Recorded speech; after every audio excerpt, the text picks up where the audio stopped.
महाराष्ट्र राज्याचे मुख्यमंत्री सन्माननीय देवेंद्रजी फडणवीस साहेब, तसेच उपमुख्यमंत्री आमचे शिवसेनेचे मुख्य नेते सन्माननीय एकनाथजी शिंदे साहेब आणि आपल्या सर्वांचे कार्यकुशल संसदरत्न खासदार डॉक्टर श्रीकांतजी शिंदे साहेब आणि आमचे स्थानिक आमदार रवींद्रजी चव्हाण साहेब असतील, राजेशजी मोरे असतील, या सर्वांनी पुन्हा एकदा माझ्यावर विश्वास ठेवून मला पॅनल क्रमांक 24 मध्ये उमेदवारी मला पुन्हा एकदा संधी दिली की मी या पॅनलचं नेतृत्व करावं. आणि मी यासाठी सर्वप्रथम माझे प्रमुख मार्गदर्शक रणजितजी रामदास जोशी यांचे आणि संपूर्ण जनतेचे, आमचे महिला आघाडी शिवसेना कार्यकर्ते असतील, सर्व प्रभागातील नागरिक असतील, सर्वांचे मी आभार मानते की ह्यांच्यामुळे मला आज पुन्हा एकदा महानगरपालिकेमध्ये त्यांची समाजसेवा करण्याची एक संधी मिळाली. आणि आमच्या पॅनलमधील माझी सर्वच सहकारी असतील, ज्येष्ठ नगरसेवक रमेशजी म्हात्रे असतील,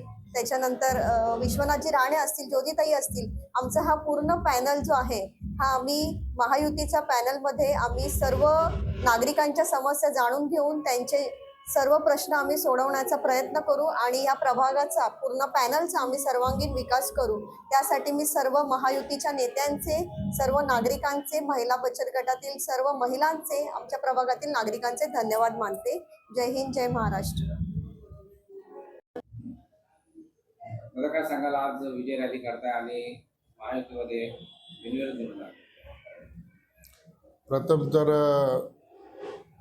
हिंदू हृदय सम्राट श्रीमान बाळासाहेब ठाकरे तसेच धर्मवीर आनंद डिगे साहेब यांच्या स्मृतीला अभिवादन करतो.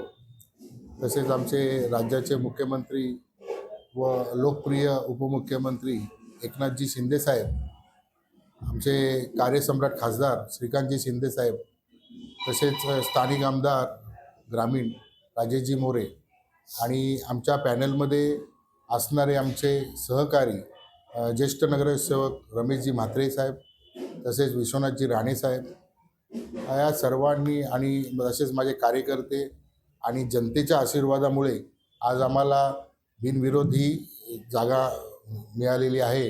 मी सर्वांचं प्रथम तर आभार मानतो आणि पुढचे जी काय कामं आहेत ती वृषाली ही प्रत्येक नागरिकाची समस्या जे काय असतील ते सोडवण्याचा पूर्णपणे प्रयत्न करेल याची ग्वाही मी देतो.